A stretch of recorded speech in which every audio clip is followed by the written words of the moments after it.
students, welcome to your chemistry classroom, my YouTube channel Learn Chemi. To continue with the unit 9, आज हम बात करने वाले हैं एक ऐसी थ्योरी के बारे में which is very very important to understand the nature and structure of coordination complexes, and that is Werner's theory. And it was given by Alfred Werner in 1892. Werner के अलावा बहुत सारे साइंटिस्ट हैं जिन्होंने कोऑर्डिनेशन कॉम्प्लेक्सेस के ऊपर काम किया है, उनकी प्रॉपर्टीज को स्टडी किया है, उनके स्ट्रक्चर को स्टडी किया है, that how they are formed. क्योंकि नॉर्मली कोई भी मेटल अपने ऊपर जो ऑक्सीडेशन स्टेट शो करती है हमारे इनऑर्गेनिक कंपाउंड्स के अंदर, दैट इज टू सिंपल. अगर मैं आयरन की बात करूं तो it can show iron 2 positive और आयरन 3 पॉजिटिव, मतलब FeSO4 FeCl3. So these are the simple compounds. Then why they are showing such a complexity in their structure? Number of coordination complexes exist in nature. मैंने पिछले lecture में आपसे बात की थी. Haemoglobin, coordination complex of iron, chlorophyll, coordination complex of magnesium and B complex, B12, coordination complex of cobalt. How these structures are stable? ऐसा क्या? क्योंकि मेटल की टेंडेंसी क्या होती है?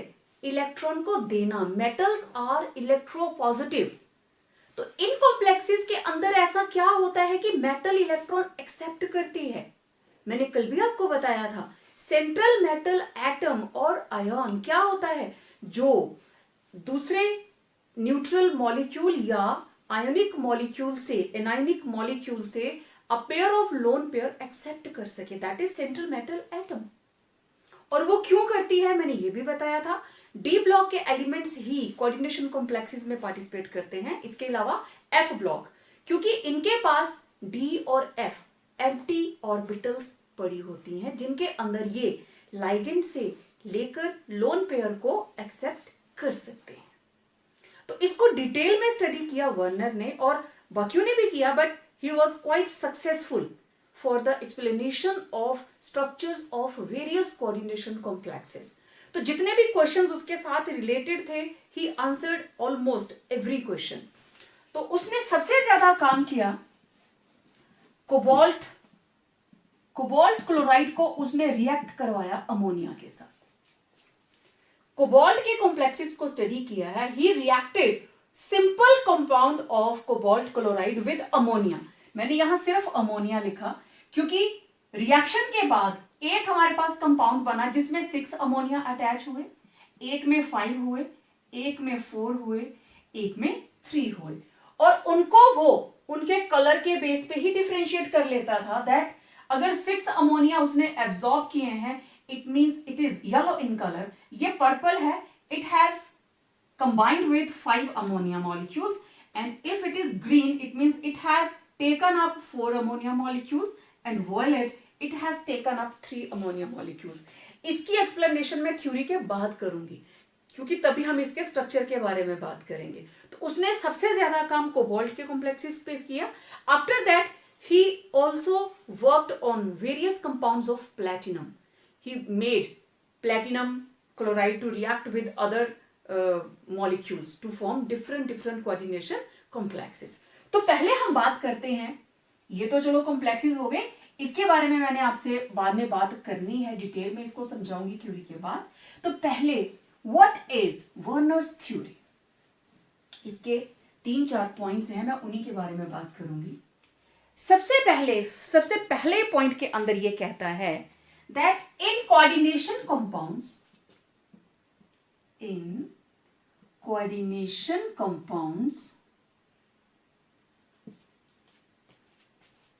metal atom exhibits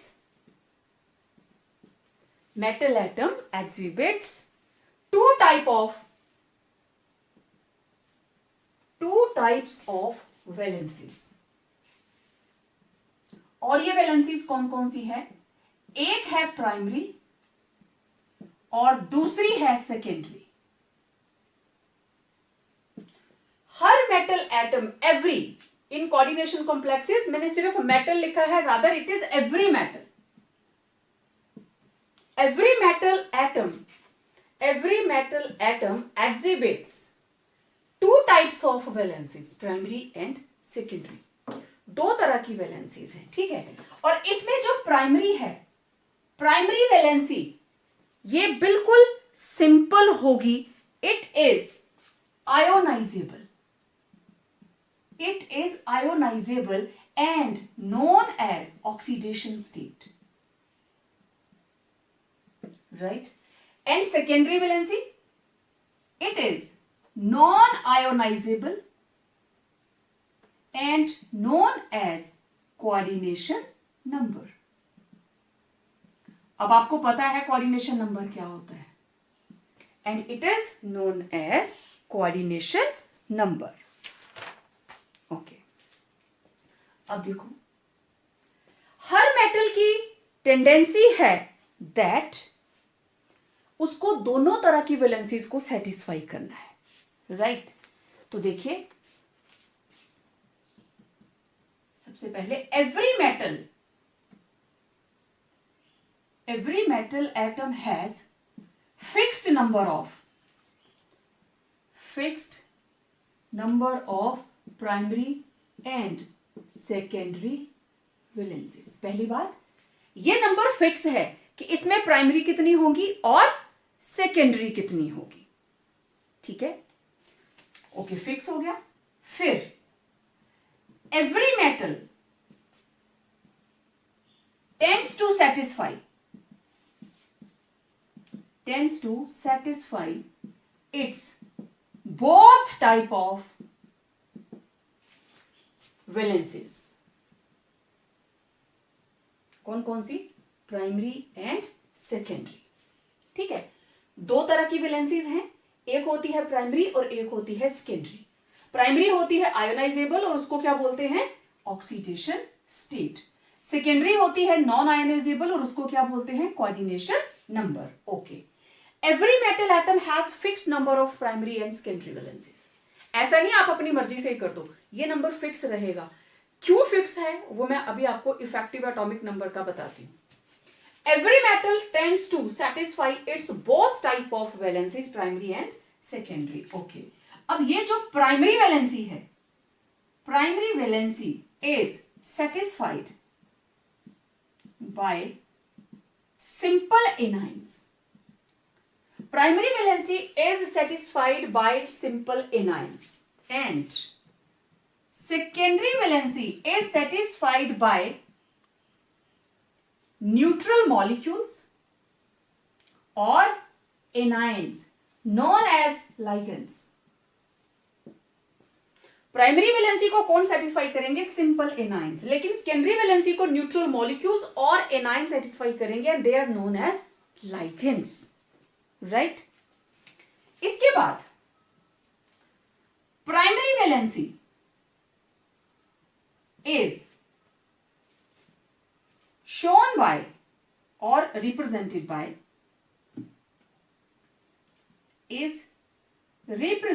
bye dotted line.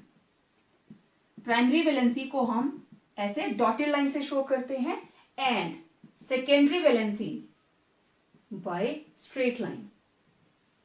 Secondary valency को हम straight line के साथ रिप्रेजेंट करेंगे, ठीक है? Then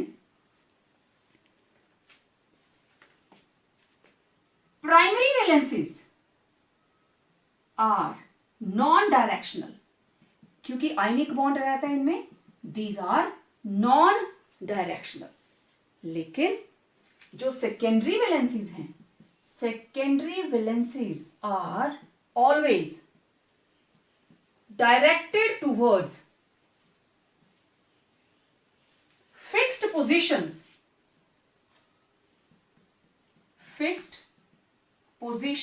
in space. Secondary valencies are not like primary valencies. These are directed towards fixed positions in space, giving rise, और उससे क्या fixed positions है तो giving rise to a definite geometry. इससे कोई ना कोई डेफिनेट ज्योमेट्री बनेगी। ओके, है हमारे पास जगह थोड़ी सी। अब डेफिनेट ज्योमेट्री का मतलब इधर लिख देती हूं। अगर हमारे पास नंबर ऑफ लाइगेंड्स, मतलब ये रहा कोऑर्डिनेशन नंबर, मैं इसको हटा दूं, फर्स्ट लाइन को इसको हटा देती हूं।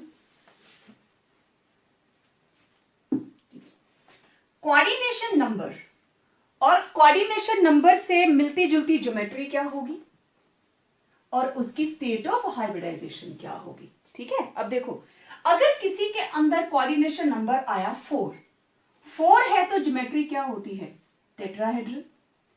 4 है तो ज्योमेट्री क्या हो सकती है, स्क्वायर प्लेनर।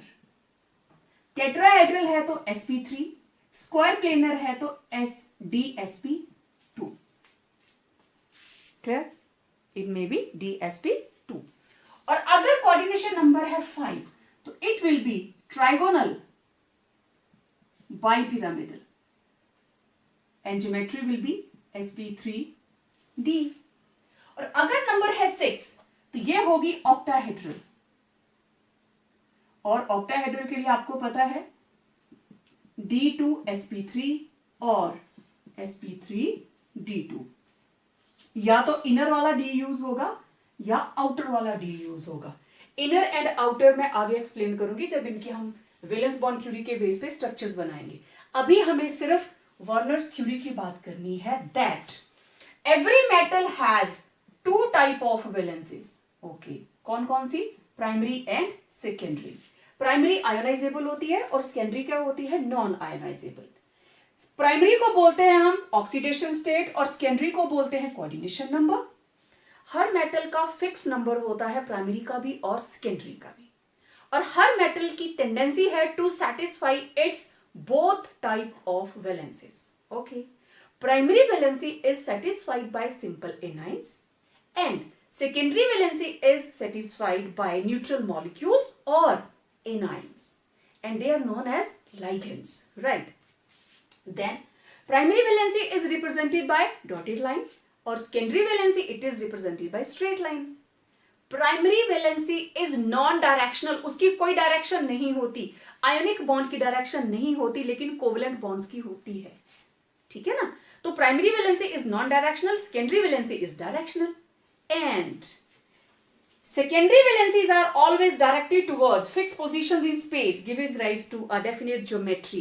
अगर वो 2 के साथ जुड़ती है, 2 के साथ कौन सा होता है, sp, और sp के लिए कौन सी हाइब्रिडाइजेशन होती है, sp हाइब्रिडाइजेशन होगी और ज्योमेट्री क्या होती है, लीनियर।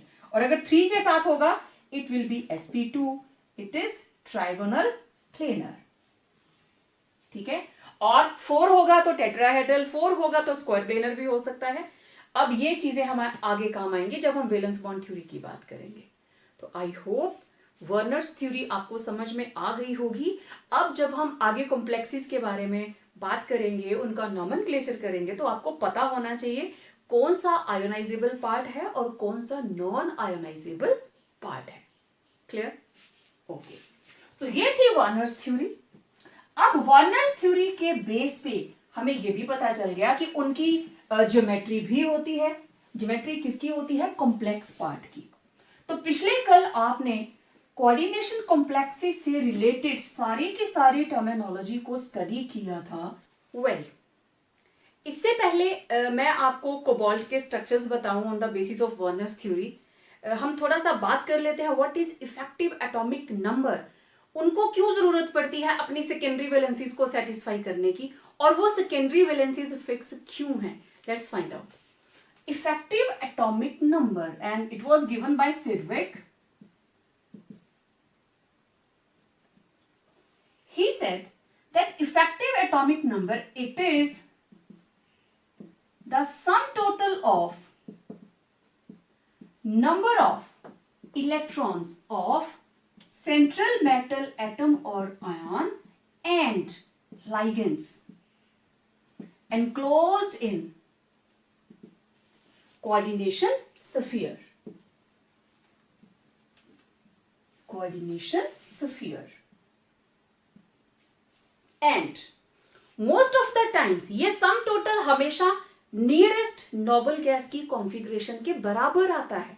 चाहे वो देखो प्राइमरी वैलेंसी वो क्यों सेटिस्फाई करते हैं, every metal tends to release number of extra electrons just to acquire noble gas configuration. आपको पता है why do atoms combine in order to complete their octet to acquire the most stable noble gas configuration, right?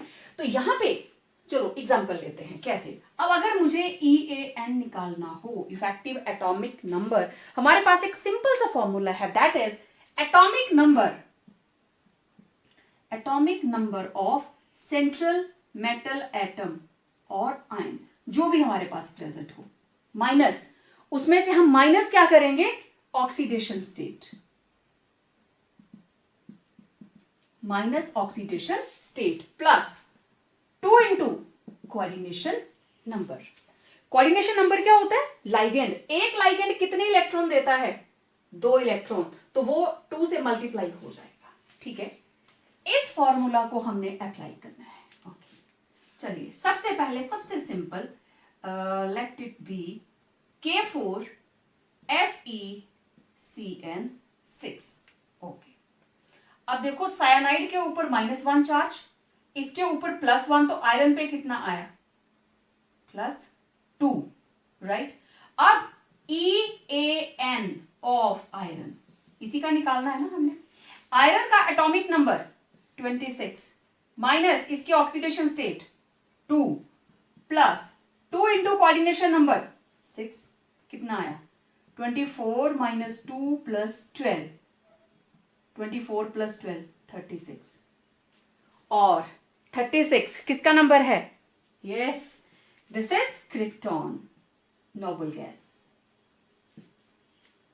ठीक है, okay, एक और example लें, बिल्कुल ठीक, लेट इट बी, जो अभी हम कंपाउंड्स करने वाले हैं, CONH3Cl3, तो यहां पे -1, यहां पे +3, राइट। तो इसका EAN, अब कोबाल्ट का atomic number 27, right, minus oxidation state 3 plus 2 into coordination number 6, तो कितना आ गया, 24 प्लस 12, अरे वाह, ये तो फिर से किसका आ गया, krypton, right. Okay, let's have one more example, let it be zinc OH4 net charge 2 negative. अब जरूरी नहीं है कि मैं शुरू में कुछ लेके चलूं, नेट चार्ज 2 नेगेटिव मींस -1, इसके ऊपर कितना आया, +2। ओके, तो effective atomic number of zinc किसके बराबर होगा, जिंक का atomic number 30 -2 plus 4 into 2 into 4 करती हूँ क्योंकि फॉर्मूला में मैंने 2 इंटू कोऑर्डिनेशन नंबर लिया है, तो कोऑर्डिनेशन नंबर क्या है इसका, 4। ओके, तो ये आ गया 28 प्लस 8, अगेन इट इज 36, क्योंकि ये डी ब्लॉक की फर्स्ट लाइन के एलिमेंट्स लिए हैं मैंने, आयरन, कोबाल्ट, जिंक, तो जो उस लाइन में नोबल गैस होगी, ये 4th पीरियड की नोबल गैस है क्रिप्टॉन, तो ये उसी के रेंज में आ रहा है।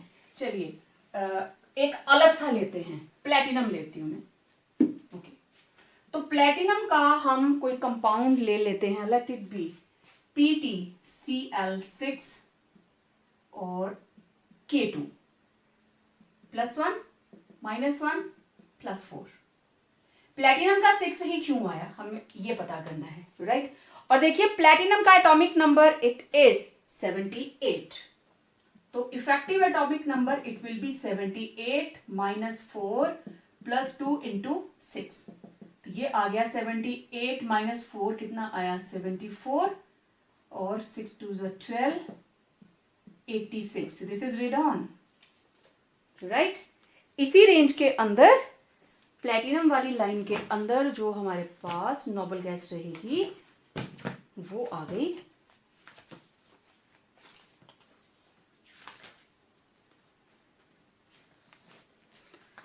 दिखाने की कोशिश करती हूं। ओके, ये रहा प्लेटिनम गोल्ड के पास, और उसी लाइन में ये रही रेडॉन 6 पीरियड, दिख गया सबको। Platinum, gold, mercury, tellurium, lead, bismuth, polonium, astatine and radon. तो अपने ही पीरियड की जो इनकी नियरेस्ट नोबल गैस होगी उससे एक इलेक्ट्रॉन कम भी हो सकता है, जरूरी नहीं हर बार नोबल गैस ही आएगी, क्योंकि अगर मेरे पास कंपाउंड आता है जिसमें आयरन के ऊपर 3 पॉजिटिव है, K3FeCN6, तो वहां पे आ जाएगा वो 35, but it tried to get the noble gas configuration, nearest noble gas configuration. तो it was the meaning of effective atomic number. क्यों वो नंबर फिक्स हो गया प्राइमरी और सेकेंडरी वैलेंसी का? क्योंकि उसी सेकेंडरी वैलेंसी के साथ वो नियरेस्ट नोबल गैस की कॉन्फ़िगरेशन को कॉपी कर सकता है। ओके, चलो अब देखते हैं वर्नर्स थ्योरी की जो उसका अपना काम था, how he worked on compounds of cobalt. अब देखो, कोई भी कॉम्प्लेक्स FeCN6 और ये रहा K4, दूसरा मैं ले रही हूं कोबाल्ट 6 अमोनिया और Cl3 बाहर, राइट। कोऑर्डिनेशन स्फीयर के अंदर ये वाला पोर्शन है कोऑर्डिनेशन कॉम्प्लेक्स, ये वाला पोर्शन है कोऑर्डिनेशन कॉम्प्लेक्स, ये वाला पोर्शन दिस इज आयोनाइजेबल, ये वाला पोर्शन जो स्फीयर से बाहर है, अगर ये शुरू में लगा है तो इट इज एनाइनिक पार्ट, ये बाद में लगा है ना, देखो सोडियम क्लोराइड, याद आया कुछ, सोडियम क्लोराइड। अब ये कॉम्प्लेक्स क्लोराइड की जगह पे है, मींस ये एनाइनिक है, इसको हटा देंगे तो इसके ऊपर नेगेटिव चार्ज आएगा। अब ये सोडियम की जगह पे है, इसको हटा देंगे तो इसके ऊपर पॉजिटिव चार्ज आएगा। बताती हूं मैं, इसको हटा के बताती हूं। इसको अगर मैं तोड़ती हूं तो मेरे पास आएंगे 4K positive plus FeCN6 net charge 4 negative. देख लीजिए बन गया केटाइन और एनाइन। और इसको अगर मैं हटाती हूं तो मेरे पास आएगा cobalt 6 ammonia, net charge 3 positive और 3 Cl नेगेटिव। अब देख लो यहां पे ये क्या है, नेगेटिव चार्ज तो एनाइनिक, और इसके ऊपर नेट चार्ज पॉजिटिव है तो इट इज केटाइनिक। तो this is the meaning of cationic and anionic complex. मतलब मेरा आपको बताने का था, सफियर के अंदर वाला पार्ट आयोनाइज नहीं होता क्योंकि ये कोऑर्डिनेशन बॉन्ड से जुड़ा है। सफियर के अंदर सेंट्रल मेटल एटम के साथ जो भी लाइगेंड्स लगे हैं they are bonded through coordinate bond, और जो बाहर वाले हैं they are bonded through ionic bond. अब इसी के बेस पे ये जो इसने 5 या 4 स्ट्रक्चर्स हमें दिए थे कोबाल्ट के, अब मैं उनके बारे में बात करूंगी। हमारे पास है कोबाल्ट क्लोराइड 6 अमोनिया, ठीक है, then cobalt chloride 5 ammonia. Okay, मैं ट्राई करती हूं कि अगर मैं यहां पे चारों आपके सामने बना सकूं, लेकिन थोड़ा स्मॉल हो जाता है। चलो लेट मी ट्राई। और फिर है हमारे पास cobalt chloride 4 ammonia and cobalt chloride 3 ammonia. ये हमारे पास टोटल 4 कोऑर्डिनेशन कॉम्प्लेक्सेस हैं, राइट। और मैंने आप लोगों को इसका कलर भी बताया था, this is yellow, this is yellow in color, and in which 5 ammonia molecule, this is purple, this is purple in color, जिसके अंदर 4 हैं green and violet. These are 4 complexes which were worked upon by Werner. Okay, अब देखना ध्यान से। सबसे पहले उसने बात की कोबाल्ट क्लोराइड 6 अमोनिया के बारे में। अभी उसको बिल्कुल भी पता नहीं था कि इसके अंदर ये अरेंजमेंट किस तरह का है। Okay, he was not aware कि इसका स्ट्रक्चर क्या है, प्राइमरी कौन है, सेकेंडरी कौन है, ठीक है। उसने इस कॉम्प्लेक्स को ट्रीट किया सिल्वर नाइट्रेट के साथ, राइट। और उसको क्या मिला, he got, इसको ट्रीट किया, he got 3AgCl।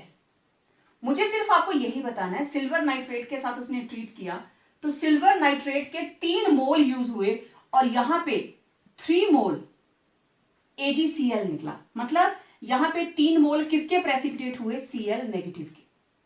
3 mole Cl negative, means यहां से 3 क्लोराइड बाहर आए। Getting my point?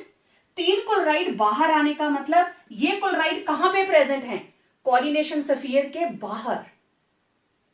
समझ आई बात? When he made to react this structure, उसने पहले इनको रिएक्ट किया अमोनिया से और ये कंपाउंड बन गया। अभी उसको पता नहीं इसका स्ट्रक्चर क्या है। What he did, he made it to react with silver nitrate. तो कितने सिल्वर नाइट्रेट यूज हुए? 3 मोल। और हमारे पास 3 क्लोराइड आयन 3AgCl प्रेसिपिटेट हो गए, प्रेसिपिटेट्स ऑफ 3 मोल क्लोराइड। इसका मतलब अब उसने स्ट्रक्चर बनाया कि इसका स्ट्रक्चर क्या हो सकता है? कोबाल्ट। कोबाल्ट के साथ उसने इसका स्ट्रक्चर क्या दिया? That it is having cobalt, और कोबाल्ट के साथ ये जो अमोनिया है सारे के सारे लगे हैं अंदर, और तीनों क्लोराइड कहां हैं? बाहर। That this is ionisable, this is non ionisable, this is primary, this is secondary valency. ये आयोनाइजेबल पार्ट बाहर कितना था? 3 मोल। तो तीनों क्लोराइड बाहर थे, इसीलिए जब इसको हमने AgNO3 के साथ ट्रीट करवाया, we get cobalt 6 ammonia, net charge 3 positive plus 3 AgCl। तो यहां पे आए 3 मोल। तो ये तीनों क्लोराइड बाहर आ गए। ठीक है, तो ये आए यहां पे 3Cl नेगेटिव। ऐसे करते हैं, ये टूटा, मेरे पास आया 3Cl नेगेटिव, इसको ट्रीट किया AgNO3 के साथ, और यहां पे आ गए 3AgCl, 3 मोल्स। क्लियर बात? अब उसने कितने AgCl बने, वहां से आइडिया लगा कि आयोनाइजेबल पार्ट स्फीयर के बाहर कितने क्लोराइड आयंस हैं। इसका मतलब इसका स्ट्रक्चर क्या होगा? चलिए मैं पूरे बोर्ड को यूज कर लेती हूं, 1 बाय 1 इसी को करेंगे। ये रहा कोबाल्ट। अब क्योंकि ये 6 हैं, तो कौन सा स्ट्रक्चर रहेगा? ऑक्टाहेड्रल। तो 1 2 3 4, above the plane, below the plane, ऐसे ही लगता है ना। तो एक अमोनिया यहां लगा, एक अमोनिया यहां लगा, एक अमोनिया इधर है, एक इधर, एक इधर और एक इधर। ये रहे 6 अमोनिया। ठीक है, ओके। अब ये 3 क्लोराइड कहां गए? इनको आप कहीं पे भी बना दीजिए, because these are non directional ionic हैं। एक क्लोराइड यहां लगा दो, एक क्लोराइड यहां लगा दो, और आपकी मर्जी है, जहां आप चाहे मर्जी लगा दे, क्योंकि इसकी डायरेक्शन नहीं है, इट इज आयोनिक। तो अब ये जो dotted line, this is primary valency, और ये वाली क्या है? Secondary valency. तो this is the structure of CONH3 6 times and Cl3 जो कि बाहर है।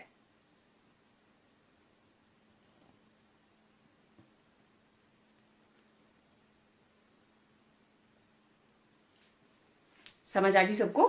तो इस तरीके से उसने फर्स्ट वाले स्ट्रक्चर के बारे में बता दिया। It was yellow in colour,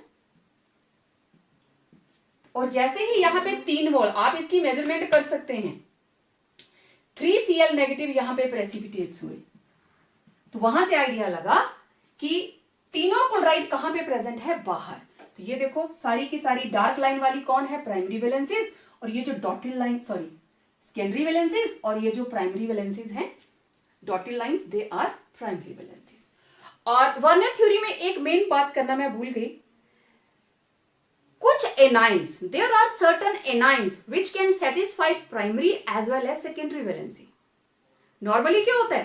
primary valency oxidation state simple anions, secondary valency ligands, but there are certain ions जो सिंपल एनाइंस हैं, they can satisfy its primary as well as secondary valency। ठीक है, उसके बारे में भी अभी हम बात करेंगे। तो ये था फर्स्ट स्ट्रक्चर। चलिए अब हम बात करते हैं दूसरे स्ट्रक्चर के बारे में। ठीक है, अब सेकंड हमारे पास है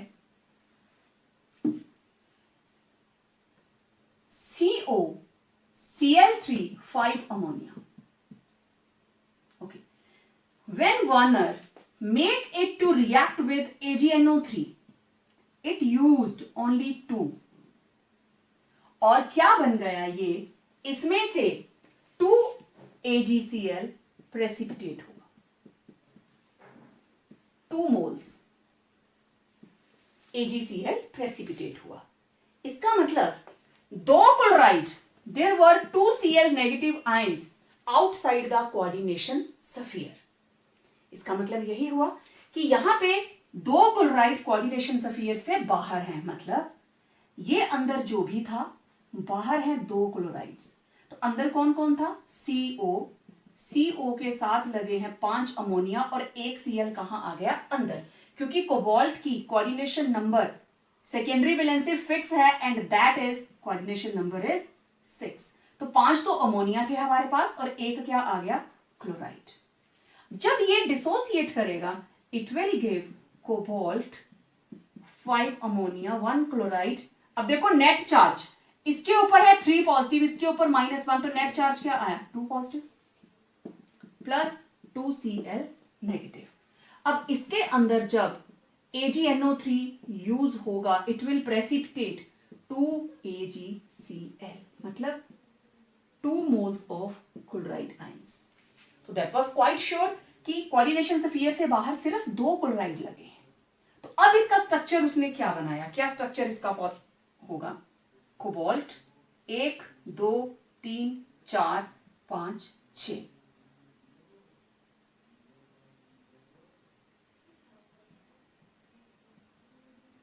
अमोनिया, 5 अमोनिया है हमारे पास, एक जगह मैं खाली छोड़ देती हूं, अमोनिया अमोनिया और ये रहे 5 अमोनिया और एक जगह कौन लगा है, क्लोराइड. आप चाहे आप यहां पे भी लगा सकते हैं. 6 की 6 जो पोजीशंस है they are similar. Okay, 2 chloride कहां प्रेजेंट है, एस प्राइमरी, तो मैं ऐसे बना रही हूं, 1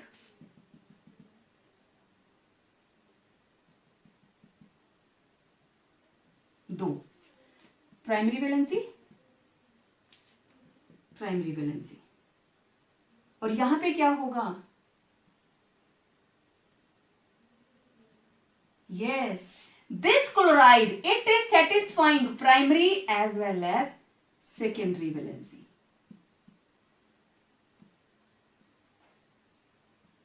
ये एनाइन मैंने बताया था ना, anion can satisfy primary as well as its secondary valency, क्योंकि इसका चार्ज इसकी ऑक्सीडेशन स्टेट को बैलेंस कर रहा है और इसका लाइगेंड वाला portion it can donate its electron to cobalt, so it is acting as coordination number. तो this will be the structure. अब इसमें ये देखो आयोनाइजेबल 1 और आयोनाइजेबल दूसरा. क्लियर, ये 2 आयोनाइजेबल और ये देखो जो अंदर वाले हैं these are non ionizable. Clear. अब ये वाला पोर्शन जो है ये वाला, ये ब्रैकेट के अंदर है और ये जो Cl है ये दोनों ब्रैकेट के बाहर है. This is coordination sphere. Getting my point, समझ आ गया सबको, ठीक है. और इससे पहले जो आपने दूसरा स्ट्रक्चर बनाया था पीछे, कोबाल्ट अमोनिया अमोनिया अमोनिया, जिसमें 6 अमोनिया थे, ये लीजिए, और उसमें ये बन गया ब्रैकेट के अंदर, ये रही 1 आयोनाइजेबल, 2 आयोनाइजेबल, तीसरी आयोनाइजेबल. आप उसको ब्रैकेट के अंदर शो कर सकते हैं स्ट्रक्चर को. Clear, okay. तो it was purple in colour. Colour से पता चल जाता है कि इसके जो पर्पल कलर का था उसके सिर्फ 2 मोल क्लोराइड ही सेटिस्फाई हुए. ठीक है, अब बात करते हैं थर्ड वाले की.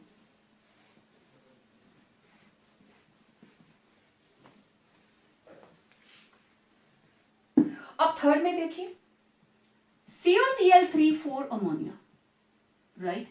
When he made it to react, it was green in color.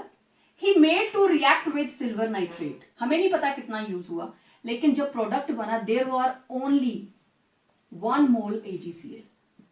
1 mole of Cl negative was precipitated. It showed that only 1 Cl negative is ionizable, means acting as primary valency. तो इस हिसाब से जो structure बना, 3 में से 1 chlorine बाहर और 2 क्लोरीन अंदर, बाकी क्या बचा? CO के साथ कितने अमोनिया आ गए भाई? 4 और 2 6 हो गया. एक आयनाइजेबल था, उसको बाहर लिख लिया. टोटल कितने हैं? 3. तो 2 कहां आ गए? अंदर. It was of green colour. ये जब डिसोसिएट हुआ, we get CO NH3 4 times Cl2, net charge 1 positive, क्योंकि 3 positive, -1 -2, net charge 1 negative and Cl negative. और जब हमने इसमें ऐड किया silver nitrate, what we get? 1 AgCl. 1 mole of Cl negative was precipitated. Right. तो अब क्या स्ट्रक्चर आया इसका देखें. कोबाल्ट 1 2 3 4. ओके. तो पहले हमने बना लिया स्क्वायर. ये बन गया स्क्वायर बाई पिरामिडल, मतलब ऑक्टाहेड्रल बन गया. अब यहां पे 2 क्लोराइड्स हैं, इनको हम दूर दूर लगा देते हैं. 1 2. यहां क्या लगा? अमोनिया. थोड़ा सिमेट्रिकल बनाएंगे ना स्ट्रक्चर. ठीक है. ये लीजिए, आ गया कोऑर्डिनेशन से फेयर. अब एक Cl नेगेटिव है इससे बाहर, ये लीजिए. और ये वाले Cl दोनों प्राइमरी को भी सेटिस्फाई करेंगे और सेकेंडरी को भी. तो ये रही प्राइमरी प्राइमरी प्राइमरी सेकेंडरी. अब जरा देखो यहां पे टोटल प्राइमरी कितनी है? 3. सेकेंडरी कितनी है? 6. पहले वाले स्ट्रक्चर्स में भी आप काउंट करके देख लीजिए, फिक्स रहेगा नंबर, प्राइमरी का भी सेकेंडरी का भी. भले ही वो एनाइन अंदर भी वैल्यू को सेटिस्फाई कर रहा है और बाहर भी, तो फिक्स नंबर प्राइमरी का भी, फिक्स नंबर सेकेंडरी का भी. अब ये वाला पोर्शन आयोनाइजेबल और ये सारे का सारा जो है इट इज नॉन आयोनाइजेबल. इस तरीके से उसने थर्ड वाले कंपाउंड को भी एक्सप्लेन कर दिया. क्लियर. इनको जब आप बनाएंगे, नोट्स तो मैं भेजूंगी ही, पर मेरा ये आपको रहेगा कि आप इसको देखकर बनाएं, मेरे साथ साथ बनाएं. ठीक है. अब देखें फोर्थ वाला. फोर्थ के अंदर वी आर हैविंग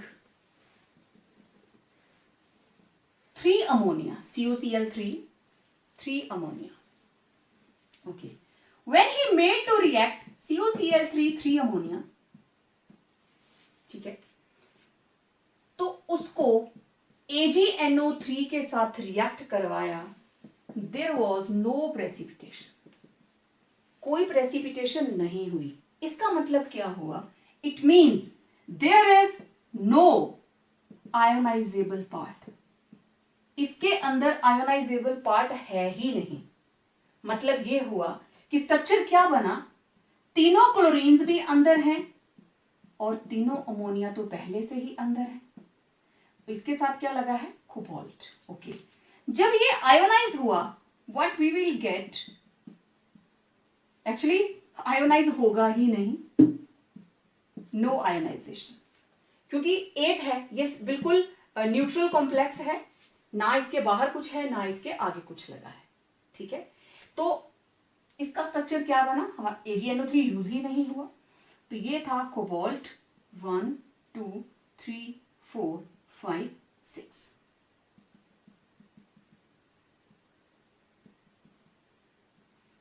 ओके. ये रहा क्लोराइड, ये रहा क्लोराइड, ये रहा क्लोराइड. ठीक है. और यहां लगा है अमोनिया अमोनिया अमोनिया. ठीक है. और ये क्लोराइड क्या करेंगे? यस, 2 तरह की वैलेंसी को सेटिस्फाई करेंगे, primary as well as secondary. अब देखो प्राइमरी प्राइमरी प्राइमरी और ये वाली क्या है? सेकेंडरी. ये देखो सेकेंडरी सेकेंडरी. तो टोटल प्राइमरी कितनी है? 3 टोटल सेकेंडरी कितनी है 6। आ गया फिक्स नंबर। अब ये आयनाइजेबल है क्योंकि स्फीयर के बाहर, या अब देखो नॉन डायरेक्शनल कोई भी स्ट्रक्चर इसके अंदर नहीं है।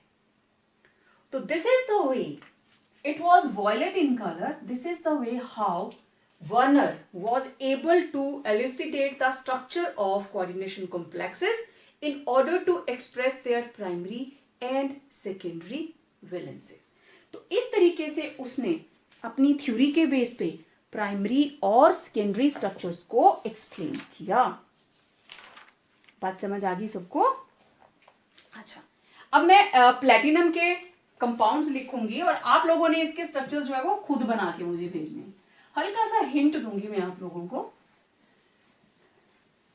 प्राइमरी और सेकेंडरी के लिए। प्राइमरी और सेकेंडरी दोनों वैलेंसीज को एनाइन ही फुलफिल करता है, लाइगेंड, न्यूट्रल लाइगेंड नहीं करेगा। Okay, now compounds of platinum. ठीक है, तो मेरे पास है PtCl4 6 अमोनिया, एक PtCl4 5 ammonia, 2 PtCl4 4 ammonia, right, और PtCl4 3 ammonia and PtCl4 2 ammonia, right. और mole of AgCl precipitated, mole of AgCl precipitated, इसके अंदर आए हमारे पास 4 3 2 1 एंड 0। ठीक है, अब मोल प्रेसिपिटेट होकर आए 4, और देखिए प्लैटिनम की प्राइमरी वैलेंसी है 4 और सेकेंडरी वैलेंसी है 6। आपने इसका भी ध्यान रखना है। ठीक है, इसमें 4 मोल आए, उसका मतलब चारों के चारों क्लोरीन्स कहां पे प्रेजेंट हैं? स्फीयर के बाहर, मतलब अंदर जो भी होगा चारों Cl बाहर हैं, तो अंदर क्या बचा? प्लैटिनम के साथ 6 अमोनिया। इसके 3 AgCl प्रेसिपिटेट हुए। ओके, मतलब ये हुआ 3 Cl बाहर हैं प्लेटिन और 1 Cl आ गया अंदर। प्लैटिनम के साथ अमोनिया कितने लगे? 5। यहां पे 2 AgCl प्रेसिपिटेट हुए, मींस Cl2, और इधर क्या आ गया? 2 Cl अंदर आ गए और कितने अमोनिया यूज हुए? 4। ओके, देन एक Cl बाहर, 3 Cl अंदर, प्लैटिनम के साथ अमोनिया कितने लग गए? 3। यहां कोई भी प्रेसिपिटेट नहीं हुआ, तो प्लैटिनम के साथ अमोनिया लगे हैं 2 और Cl आगे चारों के चारों अंदर। अब आपका काम क्या है? आपने इनको प्रॉपर स्ट्रक्चर्स बनाने हैं प्राइमरी और सेकेंडरी वैलेंसीज को शो करके। ठीक है, और जो हमने अभी कोबाल्ट वाले किए हैं, COCl3.6 ammonia, COCl3.5 ammonia, COCl3 4 ammonia and COCl3 3 ammonia. ठीक है, अब देखो इसमें कितने Cl बाहर गए थे? 3। इसमें कितने गए थे? 2। इसमें कितने गया था? 1। और इसमें कौन गया था? कोई भी नहीं। तो इसका स्ट्रक्चर 3 बाहर हैं, 3 क्लोराइड बाहर, कोबाल्ट के साथ लग गए 6 अमोनिया। ओके, इसके 2 बाहर, 2 क्लोरीन्स बाहर, यहां लग गया 5 अमोनिया और 1 क्लोरीन अंदर। ओके, यहां पे 1 क्लोरीन बाहर। Okay, done. 1 क्लोरीन बाहर, 2 क्लोरीन्स अंदर, और कोबाल्ट के साथ लगे हैं 4 अमोनिया। यहां बाहर कोई भी नहीं है, मतलब ये हुआ तीनों की तीनों क्लोरीन्स अंदर हैं और साथ में लगे हैं 3 अमोनिया, और ये है कोबाल्ट। समझ आ गया सबको? तो इस तरीके से जो मैंने पीछे स्ट्रक्चर्स बनाए, ये रहा उनका टेबल। आपको ये भी बनाना है, और कितने मोल ऑफ AgCl जो प्रेसिपिटेट हुए वो मैंने यहां पे लिख दिए। अब इसका मैंने टेबल आपको बना दिया, आपका काम है इसके स्ट्रक्चर्स बना के मेरे को भेजना। वर्नर्स थ्योरी के पॉइंट्स मैंने लिखे भी हैं, अलग से भी भेजूंगी, इसकी डिटेल में भेजूंगी, इसकी डिटेल नहीं आएगी, वो आपको लिख के भेजनी है, जैसा मैंने आपको समझाया कि ऐसे मोल्स बाहर आएंगे, फिर उसके बेस पे उसने उसके स्ट्रक्चर्स इलस्ट्रेट किए। तो it was all about Werner's theory of coordination complexes, right.